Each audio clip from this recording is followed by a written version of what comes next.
योद्धा न्यूज मराठी। खराबवाडीत अवैध गॅस साठवणुकीचा पर्दाफाश, 81 गॅस टाक्या जप्त, दोघांना अटक। प्रतिनिधी विश्वनाथ केसवड, चाकण। खेड तालुक्यातील खराबवाडी येथील जय गणेश भारत गॅस वितरकावर पिंपरी चिंचवड पोलीस आयुक्तालयाच्या मालमत्ता गुन्हेविरोधी पथकानं धाडसी कारवाई करत अवैध गॅस साठवणूक आणि काळा बाजाराच्या रॅकेटचा पर्दाफाश केला आहे। या कारवाईत पोलिसांनी तब्बल 81 गॅस टाक्या जप्त केल्या असून सुमारे 300 ते 400 किलो गॅसचा साठा हस्तगत केला आहे। या प्रकरणी 2 जणांना अटक करण्यात आली असून आणखी काही संशयितांचा शोध सुरू आहे। मिळालेल्या गोपनीय माहितीच्या आधारे मालमत्ता गुन्हेविरोधी पथकानं खराबवाडी येथील गॅस एजन्सीवर अचानक छापा टाकला। तपासणी दरम्यान गॅस सिलेंडरची अनधिकृत साठवणूक, नियमांचे उल्लंघन तसेच काळा बाजारासाठी गॅसचा वापर केल्याचा प्राथमिक संशय पोलिसांना आला।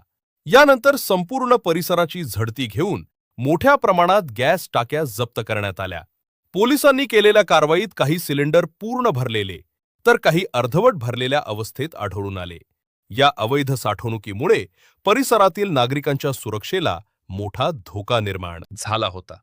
गॅस सारख्या ज्वलनशील पदार्थाचा नियमबाह्य साठा केल्यास मोठी दुर्घटना घडण्याची शक्यता असल्यानं पोलिसांनी तातडीनं कारवाई केली। या प्रकरणी सर्जन प्रकाश हस्करे आणि कुणाल संतोष हजारे यांना ताब्यात घेण्यात आले असून त्यांच्याकडे सखोल चौकशी सुरू आहे।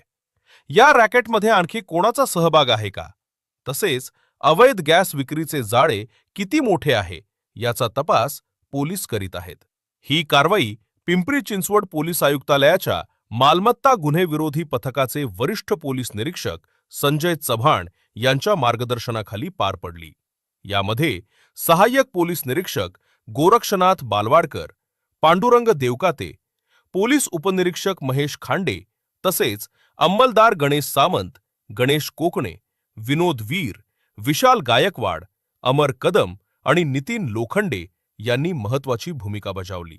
पोलिसांच्या या धडक कारवाईचे परिसरातील नागरिकांकडून स्वागत करण्यात येत असून अवैध व्यवसायांविरोधात अशाच कठोर कारवाया सुरू ठेवाव्यात अशी मागणी नागरिकांकडून होत आहे।